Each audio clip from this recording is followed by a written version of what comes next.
Hello guys, welcome to my channel let's crack judiciary. So guys, इस video में हम government और public officers कैसे सूट से डील करते हैं उस बारे में पढ़ेंगे। सेक्शन 79 से 82 एंड ऑर्डर 27।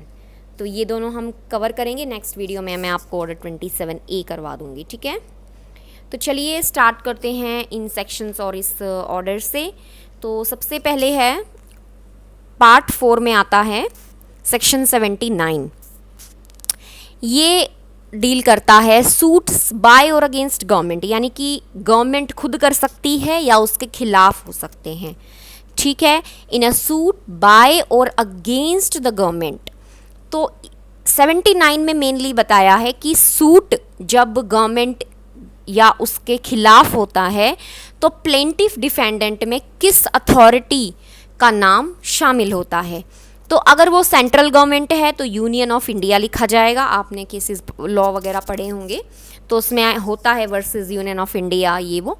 तो ये पार्टी का नाम होता है, यानी कि वो किससे रिलेटेड है, गवर्नमेंट से, ठीक है। और अगर स्टेट गवर्नमेंट है तो सिंपल स्टेट लिखते हैं, ओके। तो सेक्शन 79 इससे डील करता है। उसके बाद है सेक्शन 80। सेक्शन 80 में है नोटिस। नोटिस जो है वो सबसे इम्पॉर्टेंट सेक्शन है from the point of view of prelims, ठीक है। प्रीलिम्स में आता है, इसमें टाइम भी कई बार पूछ लेते हैं और कई बार पूछते हैं कि जो नोटिस सर्व होता है उस टाइम में वो किसके ऑफिस में जाता है। तो ये सेक्शन 80 डील करता है। सेक्शन 80 में है notice save as otherwise provided in subsection 2। Subsection 2 में इमीडिएट और अर्जेंट रिलीफ की बात होती है, उसको छोड़कर no suit shall be instituted against the government, ठीक है। गवर्नमेंट के खिलाफ कोई भी जो सूट है वो इंस्टीट्यूट नहीं होगा जब तक आप 2 महीने का राइटिंग में नोटिस उनके ऑफिस में नहीं छोड़ते हो। यानी कि अगर गवर्नमेंट के खिलाफ आप करना चाहते हैं सूट तो सबसे पहले राइटिंग में एक नोटिस 2 महीने का जाएगा, उसके बाद ही जो है सूट डाला जा सकता है, ठीक है। तो इसमें दोनों लिए हैं, गवर्नमेंट भी और against a public officer in respect of any act, ठीक है। जो उस पब्लिक ऑफिसर ने अपनी ऑफिशियल कैपेसिटी में कोई काम किया हो वो भी इंक्लूड होगा। तो जो ये नोटिस छोड़ा जाएगा इसमें बताए हैं 4 जगह पे छोड़ते हैं। कौन सी हैं वो देखो। अगर सेंट्रल गवर्नमेंट है तो वो लेटर जो राइटिंग वाला है नोटिस वो सेक्रेटरी को जाएगा, गवर्नमेंट का जो सेक्रेटरी है यानी कि सेंट्रल गवर्नमेंट का, उसके पास जाएगा। बी में बात करता है अगर रेलवे में है, अगर आप रेलवे के खिलाफ करना चाहते हैं या उसका कोई पब्लिक ऑफिसर के खिलाफ करना चाहते हैं तो जनरल मैनेजर जाएगा, रेलवे का जो है उसके पास नोटिस जाएगा।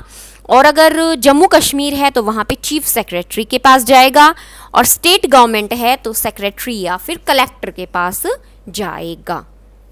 तो ये 4 हैं, इंपॉर्टेंट हैं, प्रीलिम का क्वेश्चन यहाँ से आ जाता है, ठीक है। And in case of public officer, और ये तो थे किस पे, गवर्नमेंट पे। मैंने बताया शुरू में आपको कि गवर्नमेंट और पब्लिक ऑफिसर के खिलाफ, ठीक है।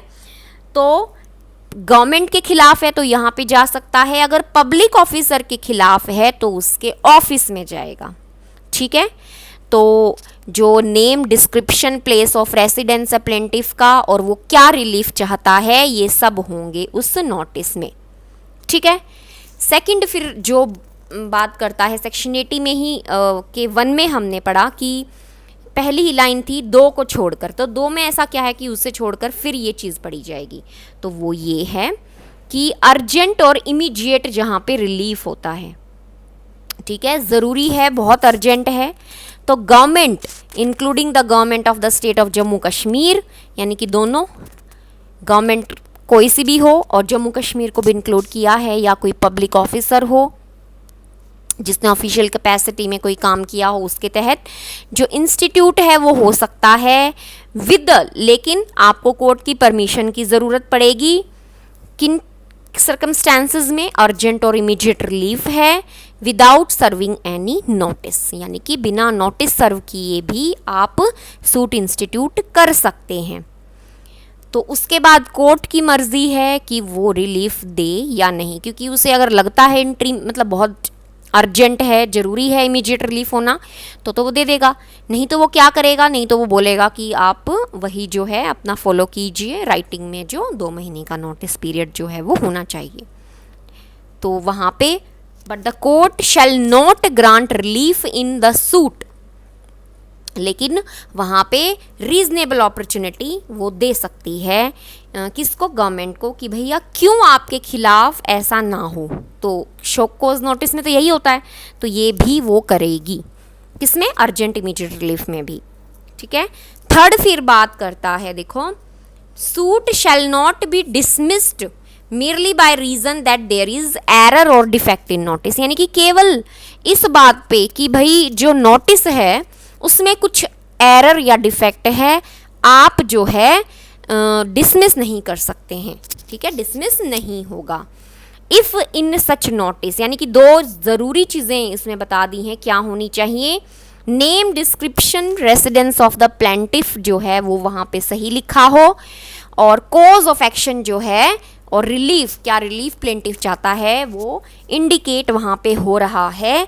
तो फिर उस नोटिस में अगर छोटी मोटी गलती हैं तो वो नेग्लेक्ट हो जाएंगी। ठीक है। सेक्शन 81 है exemption from arrest and personal appearance.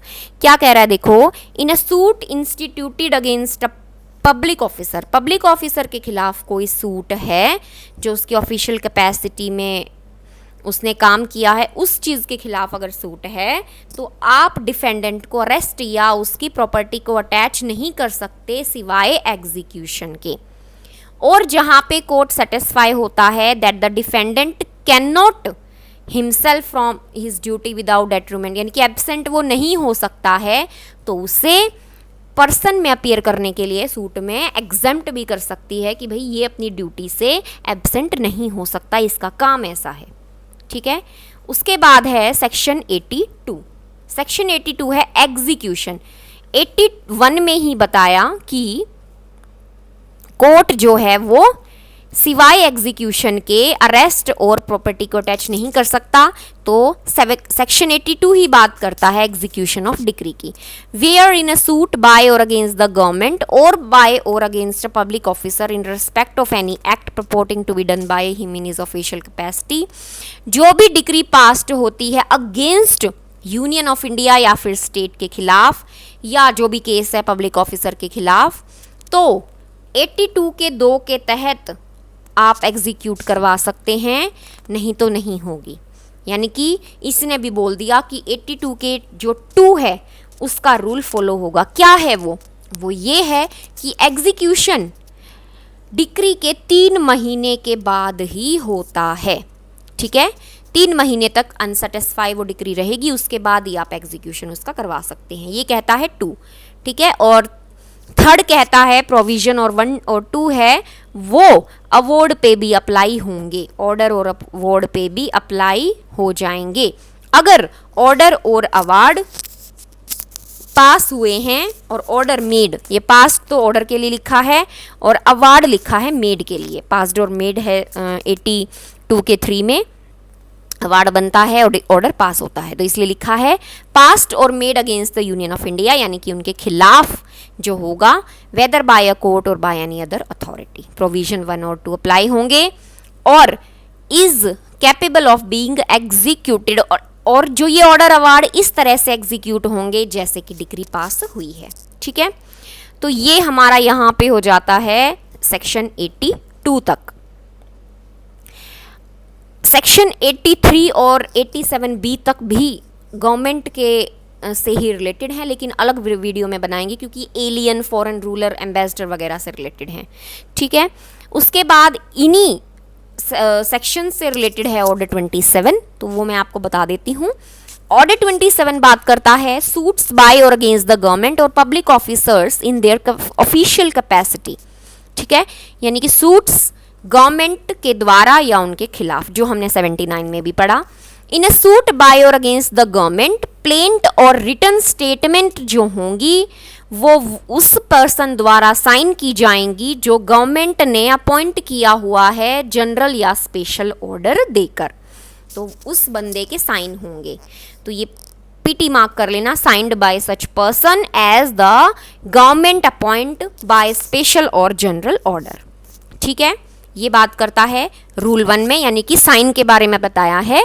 Rule 2 कहता है person authorised to act for the government, यानी कि पर्सन बीइंग, चाहे वो एक्स ऑफिशियो हो या वैसे अथराइज्ड हो गवर्नमेंट के द्वारा किसी भी जुडिशियल प्रोसीडिंग में, वो रिकॉग्नाइज्ड एजेंट माना जाएगा। किसका? गवर्नमेंट का।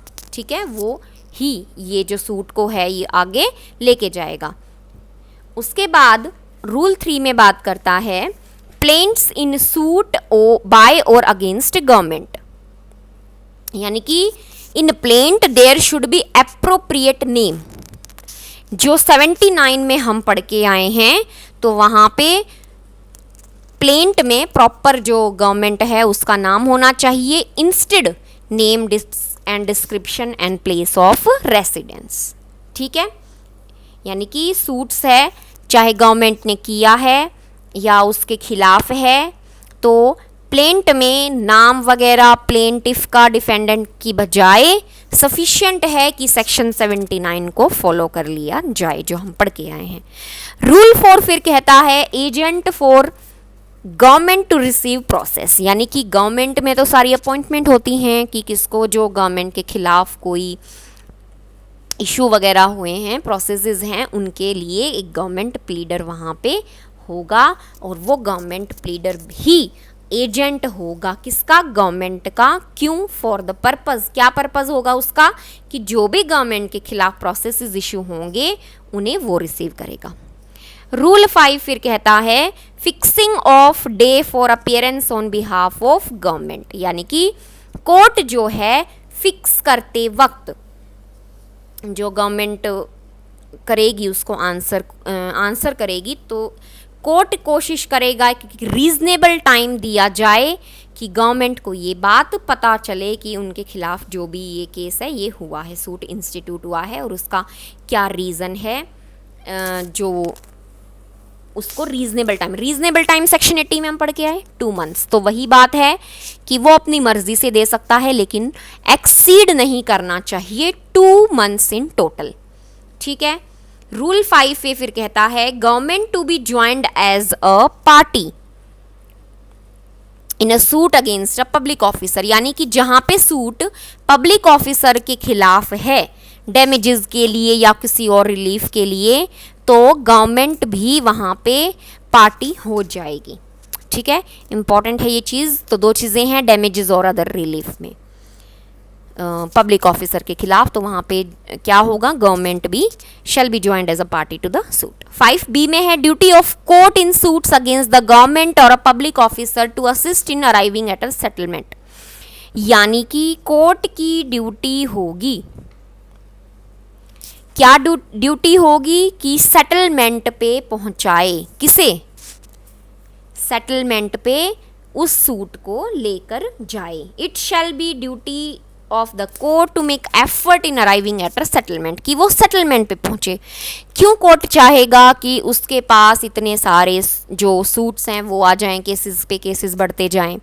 तो इसीलिए टाइम को कट शॉर्ट करने के लिए ये बनाया गया रूल 1976 में ऐड हुआ था ये 5A और 5B, कि जो भी सूट आता है कोर्ट ट्राई करेगा, उसकी ड्यूटी होगी कि जो है सेटलमेंट पे पहुंचाया जाए, वो कोशिश करेगी। ठीक है, उसके बाद है सेकंड, कोर्ट जो है सेटलमेंट के लिए एडजर्न भी कर सकती है। ठीक है, यानी कि अगर मान लो सूट प्रोसीडिंग आती है किसी भी स्टेज पे, अगर कोर्ट को लगे कि भाई सेटलमेंट हो सकता है, उस चक्कर में वो एडजर्न कर सकती है। नहीं तो उसके स्ट्रिक्टली रूल होते हैं नहीं, लेकिन सेटलमेंट के लिए वो एडजर्न भी कर सकती है।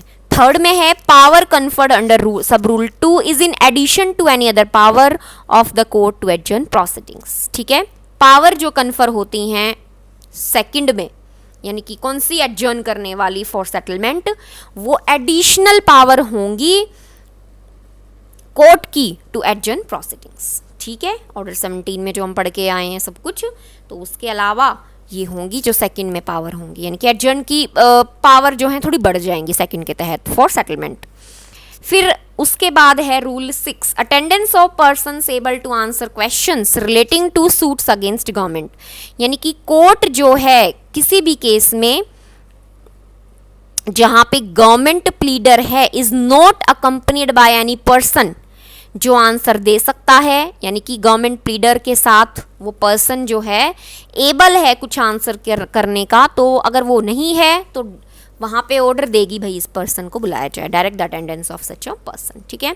रूल 7 है extension of time to enable public officer to make reference to government. यानी कि जहां पे पब्लिक ऑफिसर डिफेंडेंट है, ठीक है, और उसके पास आया समन, अब उसको लगता है कि वो डिफेंडेंट जो पब्लिक ऑफिसर डिफेंडेंट है वो गवर्नमेंट के पास जाए प्लेंट को आंसर करने से पहले, तो वो टाइम मांग सकता है कोर्ट के पास कि भाई मुझे गवर्नमेंट को ऐसे ऐसे कुछ उससे रेफरेंस लेना है और तब मैं प्लेंट अपना डालूंगा। ठीक है। तो वो क्या करेगा, फिर अपना जो है टाइम लेगा, तो वहाँ पे क्या होगा, वो टाइम जो है प्लेंट नहीं सॉरी आंसर करने के लिए, सॉरी वो रिटर्न स्टेटमेंट डालेगा ऑब्वियसली, जब डिफेंडेंट बता दिया है पब्लिक ऑफिसर तो वो आंसर करने के लिए, सॉरी मैंने गलती से प्लेंट बोल दिया, तो डिफेंडेंट जो है रिटर्न स्टेटमेंट फाइल करने के लिए टाइम मांगेगा कोर्ट से कि भाई मुझे एक्सटेंशन दी जाए क्योंकि मुझे कुछ रेफरेंस चाहिए गवर्नमेंट से। तो कोर्ट जो है इस एप्लीकेशन के बाद upon such application court shall extend the time for so long as appears to be necessary. ठीक है, वो कर सकती है, उसके पास पावर है। Procedure in suit against public officer, यानी कि where the government undertake the defence of a suit, government लेती है डिफेंस किसके खिलाफ, suit against public officer, the government pleader जो है फर्निश करेगा वहां पे अपीयर होने के लिए और प्लेंट को आंसर होने के लिए।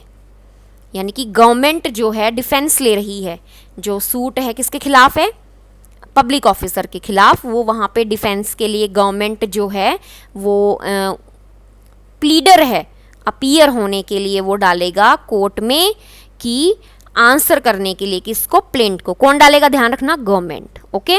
Where no application under sub rule 1, यानी कि एक में जो एप्लीकेशन अगर नहीं बनती है is made by government pleader on और बिफोर, यानी कि फिक्स डे था उससे पहले या तब तक गवर्नमेंट एप्लीकेशन नहीं आता है, तो फिर कोर्ट केस जो है ऐसे प्रोसीड करेगा जैसे प्राइवेट पार्टीज में हो। यानी कि देखो पब्लिक ऑफिसर के खिलाफ सूट था, अब गवर्नमेंट जो है डिफेंस ले रही है किसका, पब्लिक ऑफिसर के साथ है वो, तो वो अगर नहीं लेती है तो इस तरह से केस चलेगा जैसे कि प्राइवेट पार्टी में है, किसका, पब्लिक ऑफिसर का और उसका जिसने प्लेन डाला है, क्योंकि वो तो डिफेंडेंट है इसलिए। Provided that the defendant shall not be liable to arrest, यानी कि जो डिफेंडेंट है वो अरेस्ट और प्रॉपर्टी अटैच में नहीं जा सकती है एक्सेप्ट इन एग्जीक्यूशन, वही सेक्शन 82, 83 वगैरह वहां पे आ जाएंगे।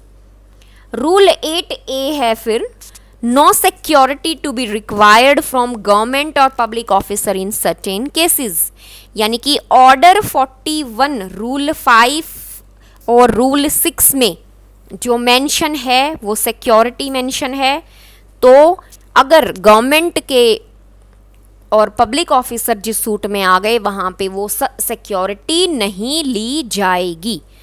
जो कहाँ पे डिफाइन है, ऑर्डर 41 के 5 और 6 में जो सिक्योरिटी डिफाइन है वो नहीं ली जाएगी। 8B में फिर डेफिनेशंस बताई हैं गवर्नमेंट की और गवर्नमेंट प्लीडर की, यानी कि इस ऑर्डर में, यानी कि ऑर्डर 27 में गवर्नमेंट और गवर्नमेंट प्लीडर जहां आएंगे उनका मतलब क्या होगा, in relation to any suit by or against, यानी कि सेंट्रल गवर्नमेंट के खिलाफ है या उसने किया है या पब्लिक ऑफिसर ने किया है या उसके खिलाफ है, तो वहां पे सेंट्रल गवर्नमेंट यूज होगा और प्लीडर यूज होगा।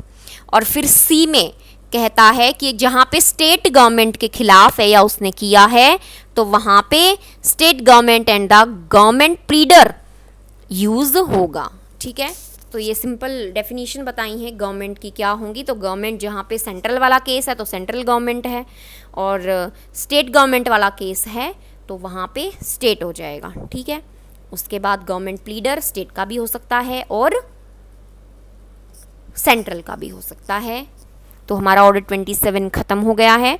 अब हम नेक्स्ट लेंगे ऑर्डर 27A, बहुत ही छोटा ऑर्डर है ये। तो आपको ऑर्डर 27 और सेक्शन 79 से लेके 82 समझ में आए हों तो वीडियो को लाइक और चैनल को सब्सक्राइब कीजिएगा। Thank you.